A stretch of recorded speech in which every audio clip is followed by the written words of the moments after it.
முதலமைச்சர் எதுவும் பேச மாட்டேங்கிறார். To remain silent in the face of evil is itself evil. எதுக்குடா அவனை தொட்ட? அவன் சுடு தண்ணியிலே கைய விடுவான், உன்னை சும்மாவா விடுவான்? மாண்புமிகு எதிர்க்கட்சி தலைவர் பேசும்போது நிறைய பேசினாங்க. அதுல ஒண்ணு மட்டும் நம்மள இன்டைரக்டா ஈவில் அப்படின்ற அந்த வார்த்தையை யூஸ் பண்ணாங்க. ஈவில்ஸ்னு டெவில்ஸ் பேசக்கூடாது.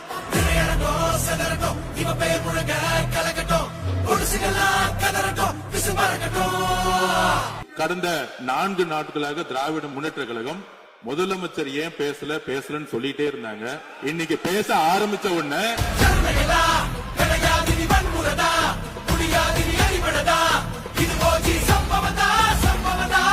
இப்பவும் சொல்றேன், மக்கள் பணத்துல இருந்து ஒரு பைசா கூட தொடமாட்டோம், தொடவும் விடமாட்டோம், தொட்டா விடமாட்டோம், இதுக்கு முன்னாடி தொட்டவங்களையும் விடமாட்டோம்.